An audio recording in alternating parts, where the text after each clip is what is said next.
Right, and we We're are live. live and we are back. Welcome, everybody. Thank you for joining. This is Rankable Episode 34. I'm your host, as usual, Jared Thomas, Senior Account Executive at iPullRank. And we have a really, really great episode today. We're going to be talking about how to drive or how to turn your MQLs to SQLs and how to turn your leads into revenue, right? And we've got a special guest, man, the myth, the legend, man. So he's actually one of my favorite content creators on LinkedIn. If you're on the platform daily like I am, I'm pretty sure you've seen one of his amazing videos. He's also the host of one of the hottest marketing podcasts, Data Demand Gen, which you can catch on Apple and Spotify and all the other channels. And he's also the CEO of Refine Labs, which focus on demand gen for B2B companies and really focus on helping them increase qualified pipeline of revenue. Man, our special guest today, man, our brother Chris Walker, man. How are you? Appreciate the intro, Jared, and really pumped to be on here. For anyone, I can't see people that are live, but I imagine there's people out there. And so really looking forward to just sharing some stories, sharing some information, hoping that it helps you get better. And I'm monitoring the comments in here. And so if you have comments, if you're liking stuff, if you got questions, I got that on the side here. So I'm looking out as well. So feel free to drop them in there.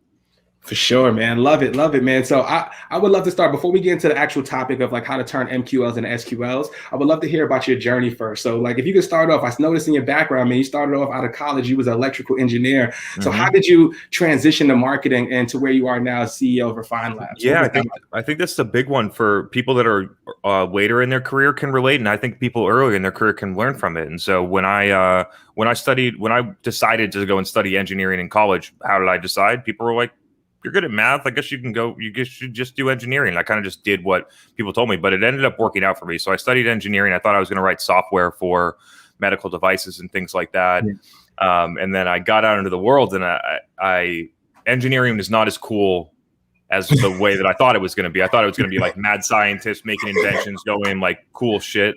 And it just wasn't like that. I was like sitting in a lab with a couple of people, like just sitting on a computer. And so I quickly started going out and seeing customers. And when I went and saw customers, I was like, what type of stuff, what kind of features do you want me to write? What kind of things do you want me to do? And the company noticed that straight away. And they're like, this person's made for marketing, not for engineering. And so they really helped me make that transition. I started transitioning to product management, interfacing with engineering and building business cases and deciding what products to build and how to price it and how to roll it out to customers and launch and promote. And so I kind of had like, at that point, I was 25, 26 years old, and I was the CEO of an $8 million business unit for a company. And so that was a really cool experience. And then after that, moved into a venture-funded medical device company, first venture-funded company I had been a part of, where, investing a lot in growth. It just raised $65 million, had a very large sales team. And that's where I had a lot of core foundational marketing skills that I think a lot of marketers don't have, that I learned in those first 4 years about like figuring out how to price products and talk to customers and things like that. And then I got over here where the product was already built. We weren't doing any other things really new. And I got to just go figure out how to sell that stuff. And so that's where I learned a lot of those 2 years at a company called Vapotherm was where I learned a lot of the things that I deploy today, and just have been like consistently iterate. Obviously things have changed since I did that in 2017, 18, but that's where I learned a lot of the foundational stuff. Yeah, that's amazing, man. First of all, the fact that they noticed that, right? But I think the key right there is what you mentioned, is the fact that you, unlike most marketers, you went to the customer, right? That's the main thing, right? What do you want? What features do you want? What do you expect from our brand, right? And that's something I think is the disconnect between sales and marketing.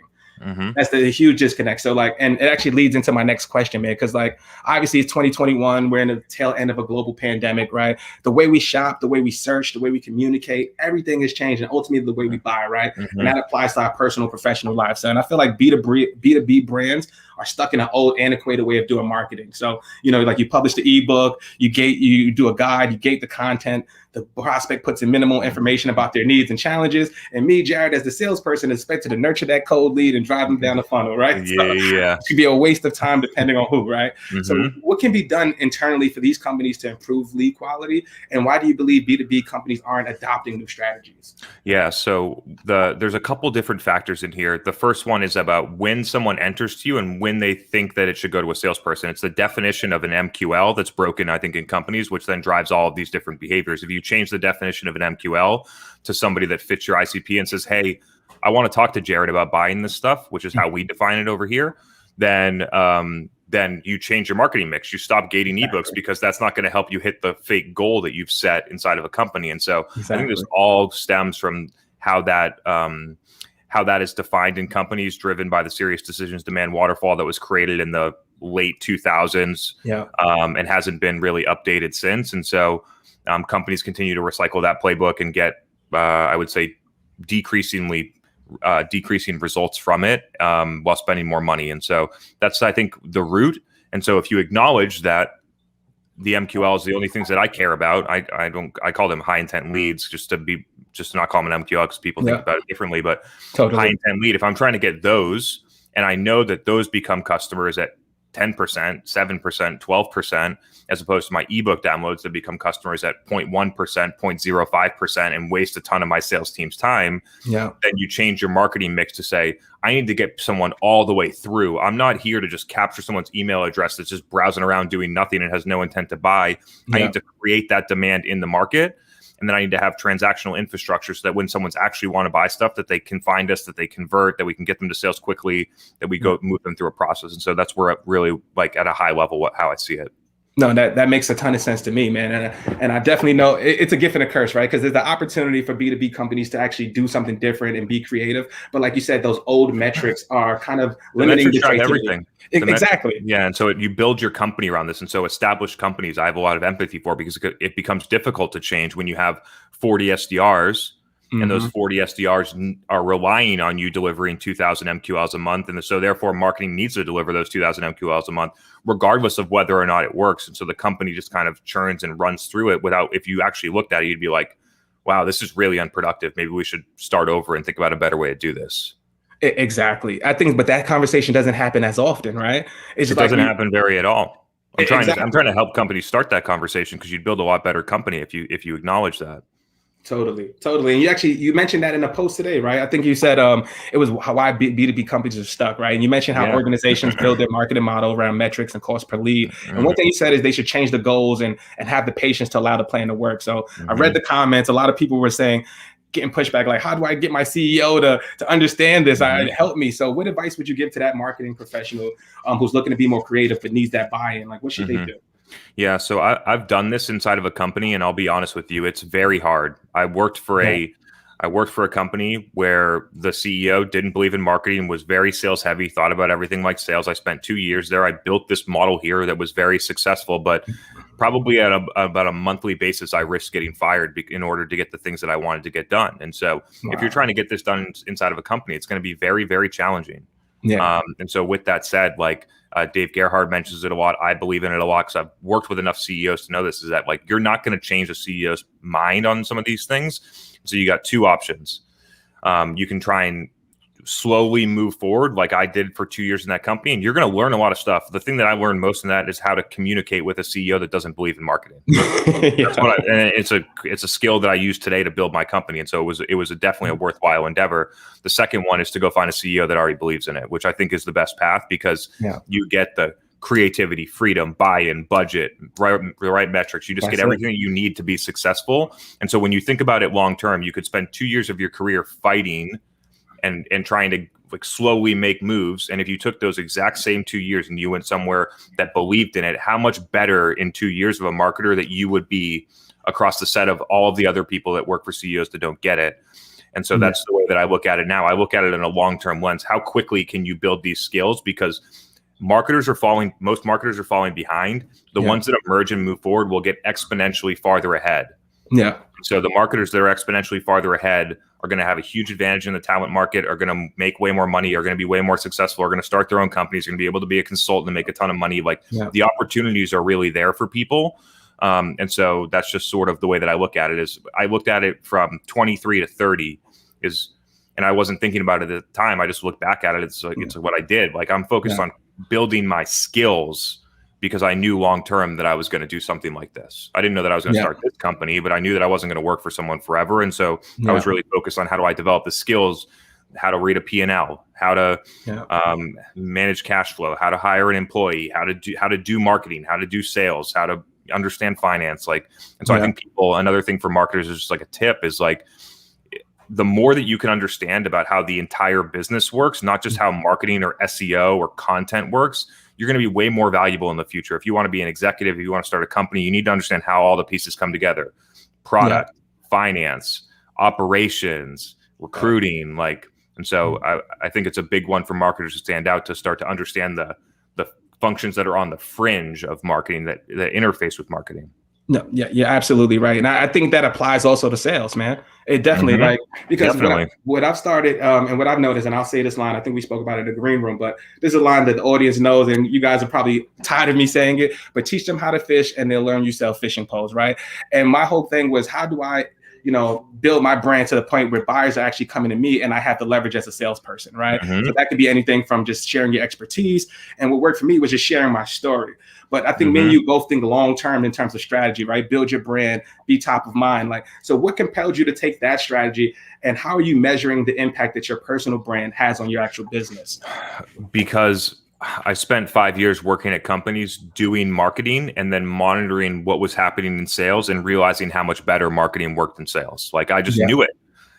You need both. I'm not like, this is not a knock on salespeople. Just like the way that buyers buy is different now. And so if you market well, like the way that I say it is, if you do marketing well, sales is easy. I don't even consider it sales.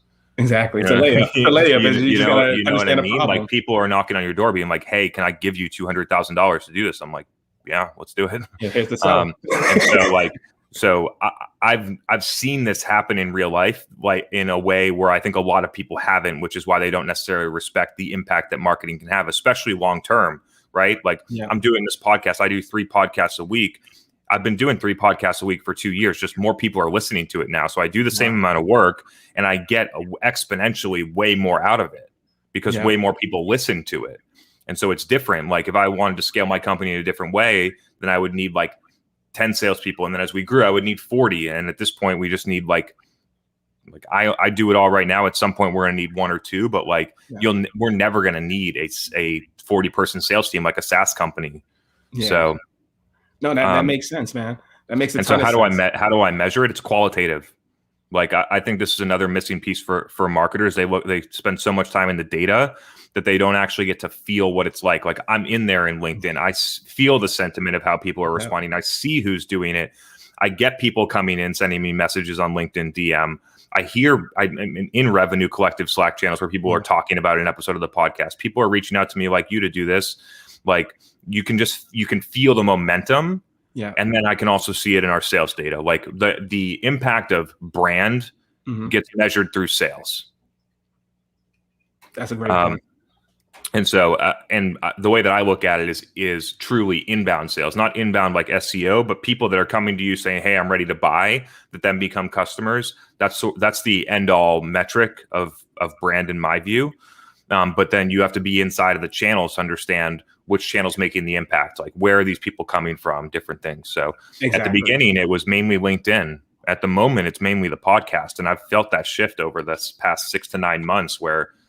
On the podcast, we're getting way deeper. Somebody that's going to listen to 4.5 hours of the content that I put out every week on a podcast is way different than somebody that watches my video once a week on LinkedIn. And so just sort of understanding how people consume, not necessarily like where they're consuming, but like the depth of the consumption, I think is really interesting, how much relevance it creates when someone, that type of stuff. Yeah, that's amazing, man. Like, I think that's the best part of that, right? Like you said, brand equals sales, and if it's not doing that, then what is the point of doing it all, right?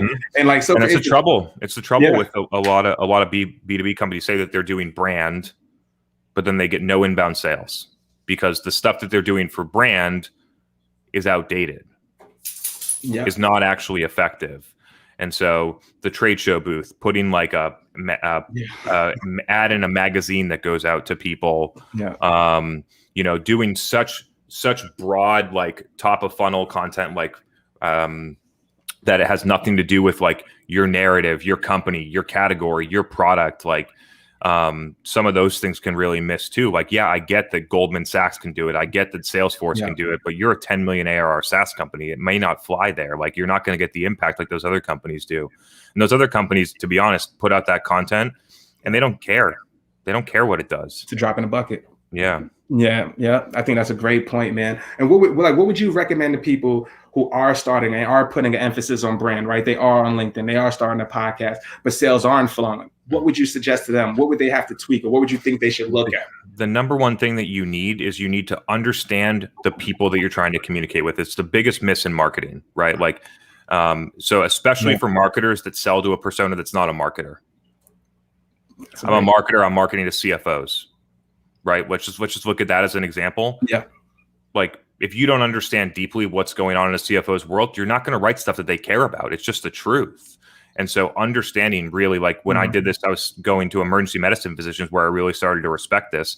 I spent 8 weeks in the ER with physicians when they were using different products than ours, customers, prospects, understanding them, going to conferences, seeing what session would follow them around to what sessions they went to, heard what they were listening to, had drinks at the bar with them, figured out what, followed them on Facebook, figured out what they were doing on Facebook. This is like 5 years ago now, but figured out what they were doing on Facebook. And so like before you try and go and communicate with somebody, you need to understand them. And then you need to find what your opening is. Like you have to understand them. And then you need to figure out, what am I going to do that's going to be valuable to them? Where out of all of the different content they can look at LinkedIn, out of all the different podcasts they can listen to, they're going to choose mine.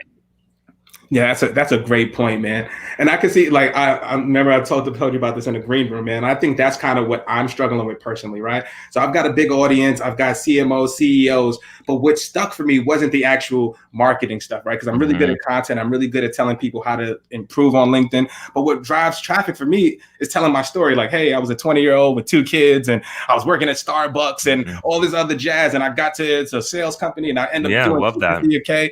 But then, like, you know what I mean? But then what happens is, and I'll be honest with you, you get stuck in a friend zone a lot. Yeah. That's the thing. I totally hear it. Like the reason, and I mix in my friend zone stuff too. It's not a bad thing to do. You get a lot more visibility when you go that way. I know that. Like for sure. I had an interesting test from 2019 that I ran on LinkedIn. And so in October of 2019, I went every day I posted a video. Okay. Every day I posted a video. We had our best month of pipeline ever. And we got about 300,000 impressions at that time. And then the next month I was going straight for impressions or reach or whatever you want to call it. And I was measuring it in Shield. And I did all text posts, 100% broad stuff like that. And we generated 7.4 million impressions, which is, I'm trying to do the math in my head. I don't know, 12 times more total impressions in a month, and it was our worst pipeline month of the company's history. Wow! And that's really the difference. And I was video about specific subjects that were talking about the things that people could do better versus here's my career story, here's this motivational thing, here's this different thing, where the impact was different, right? So I think a lot of people struggle when they're going for reach or followers or different things like that. When people are not able to connect the dots between, hey, this person is talking about career, but they actually sell finance software, or they actually sell in IT security services or whatever, right?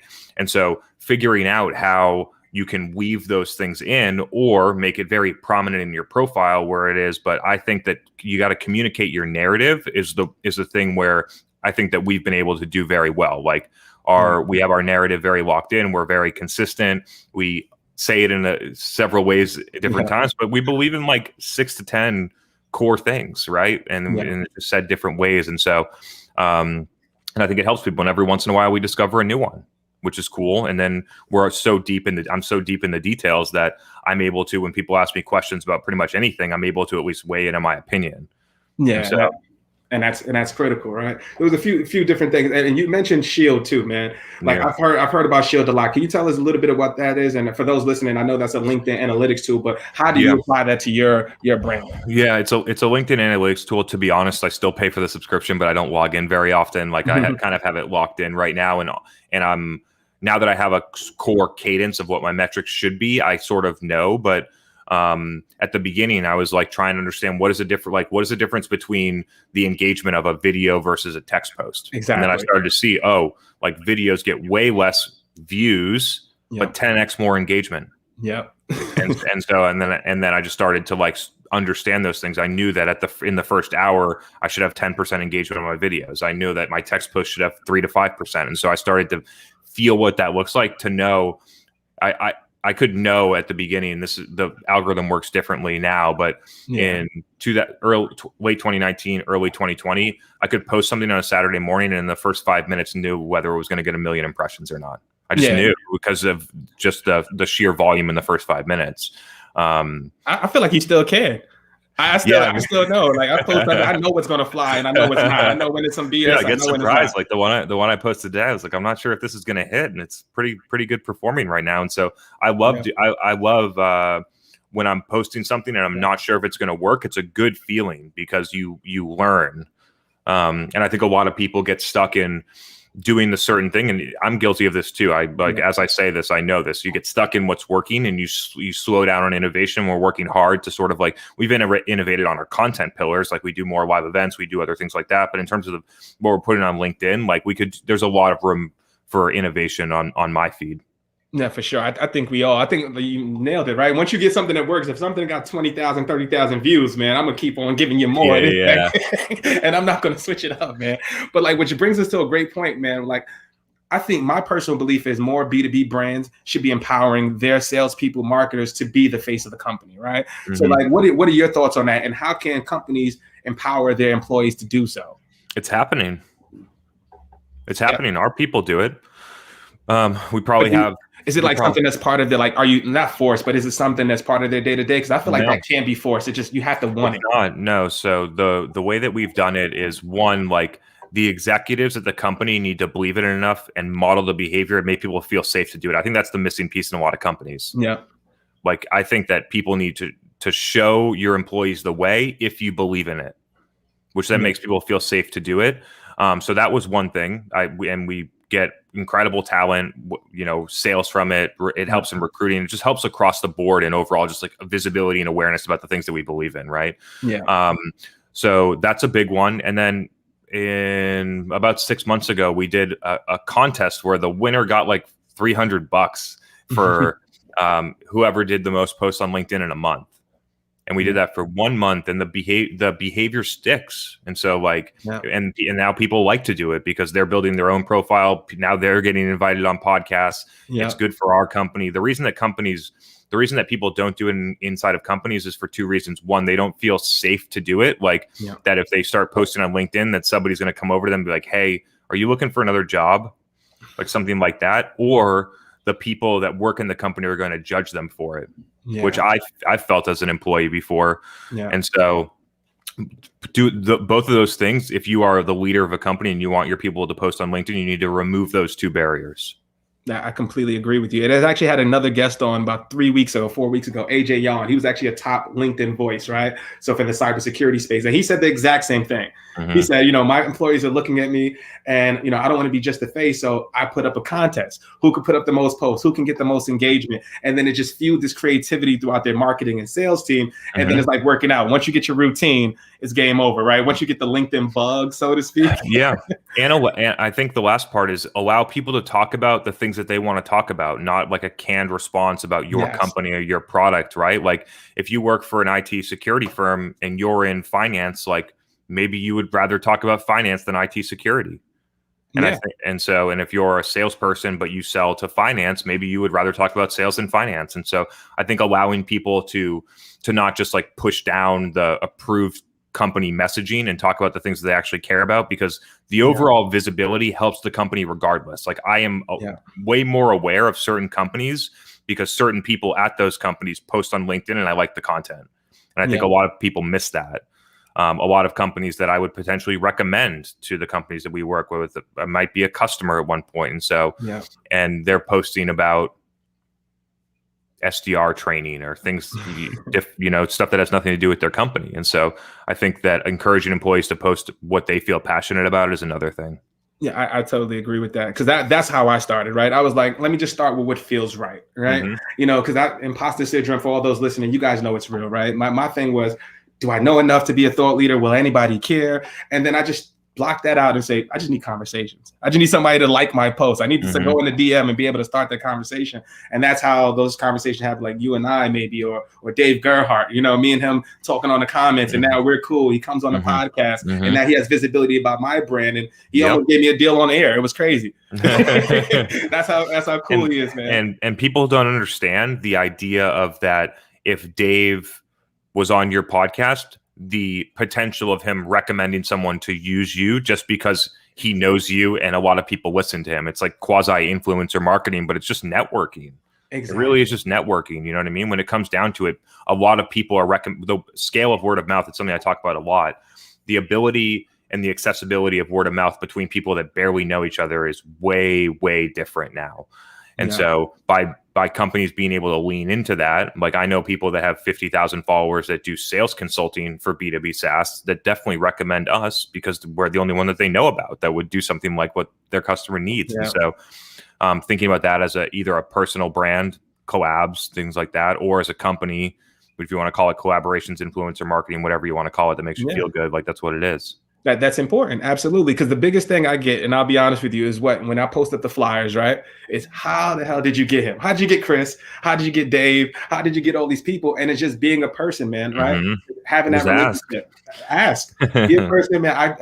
I got the CEO Revolt, and what I did was I just filmed a video, 30 seconds, man. Had my kids in the background, and I'm like, man, I just want to talk to you, brother. And then next thing you know, here's my assistant. And that's what happened, man. So like that's love, man. Like people underestimate the value of relationships, right? Talk to people, man. It's better than, I'm going to have a way better connection with you now than I had yesterday. You know what I mean? The day before. Yeah, and totally. It means something. And I think the root is that people are, especially in sales, but this is across the board, but people are so short-term focused looking for that deal right now. Like, the complete difference of you sliding into my DM being like, hey, you want to work with us versus, hey, you want to come on my podcast. And then just 6 months later, I'm like, I need that shit. I guess Jarrett does it. That's the difference. But I think that companies put people in such a short-term mindset that they can't do a lot of these things. They can't network because they need to book meetings or whatever. I totally get that, man. and I know we're running up on time, man. I'm curious to know though, who are your top go-tos? Like, who's your top go-tos on LinkedIn? Whose content you're like, damn, I love that. Who inspires you? Gosh, so I learn a lot by doing now. I truly do, because at this point, like I feel like I kind of am setting my own benchmarks, not to like toot my own horn, but it's true. Like I'm sort of like in a different, I'm operating on a different model. Other company is running the serious decisions waterfall, and I'm doing this. And so there's not a lot of people to listen to. Like I'm paving the way in this little area, but the people that I really like, I appreciate Dave's perspective. Him and I are aligned a lot of stuff. Dave Gerhardt. For sure. I had Udi from Gong on the podcast recently. And shout out to Udi and Dave. Yeah, I mean, he's just ultra creative guy. I love his perspective. I also love just how he thinks about marketing in such a unique and progressive way. Yeah. I like Peep Laja. I like his stuff. If you're familiar with him, Peep. Who's that? To be honest with you, you and Dave are kind of like my go-tos. When I need marketing advice, when I need some ideas for content, I'm going to you guys, and that's pretty much what it is. Like you guys have niched out that carve. Like I mean, they carved out that niche, right? And what Dave has done with his group is amazing. Yeah, right? Everything is audience. So if you have that audience where people have that credibility, you have that credibility, they trust you, they learn from you. It's only going to help your brand that much more, right? And he has it to the point where he could even maybe monetize outside of his own brand. Totally. And there's a lot of people, specifically on let's just look at Instagram for a second, that have been able to build an audience, but have not figured out how to monetize. Right. So there's another thing too, and it's a hard thing. It's a hard thing to do because you actually need to go from being a content creator to being a business person. Yeah. Some people aren't. And so if you do have the audience and you recognize that you're not a business person, find a partner. Yeah. Find a partner and then know your audience. That's the first thing you said today. Know your audience, right? Go in the DMs. Well, hey, thank you for supporting me. What caught your eye? Do that market research so you can refine your efforts, refine your approach. And once you do that, once you have an audience, a good example is Jake Paul. You familiar with him? Yeah. The YouTuber. So he said the same thing you said. He said, I put up one video for 865 days straight. He said, I don't care if it was a death, a wedding, I got sick, I'm posting that content up. 2 years later, he has 40 million followers and he's about to fight Floyd Mayweather with no experience, right? So if that doesn't tell you guys the power of brand, build it, right? Be out there. You cannot do it just by the old, I'm gonna send 1,000 cold emails. That's not gonna work no more. I wanna know who I'm working with. People wanna know who they're working with. Tell your story, be out there, and then refine your approach as you go. Love that. That's the best I got way. nothing to add, man. That was awesome. I appreciate you, man. I'm going to from you, brother. And I appreciate you. I know you got a hard stop, man, but I just want to say thank you, brother. Like, I'm a big fan. I'm always going to be rooting for you, man. I'm looking forward to all the things you got going on, especially the monthly check-ins with you and Dave, man. So I'm tuned in. I would love to get you and Gaetano on one day, man. I'm going to have to reach out. Dude, I would love to do that. Let's do it. I want to do like a rankable all-star. Me, you, Dave, Gaetano, and we're gonna make it happen, man. All right. Awesome. But Appreciate you, man. Of course, man. Much love as always. To you. And to Thanks, everybody everyone. listening, thank you, man. And we'll see you next week for Rankable episode 34. Chris, you're the man, and we know we'll be following you soon, man, brother. Have a great one. Catch y'all later. See ya. Take it easy.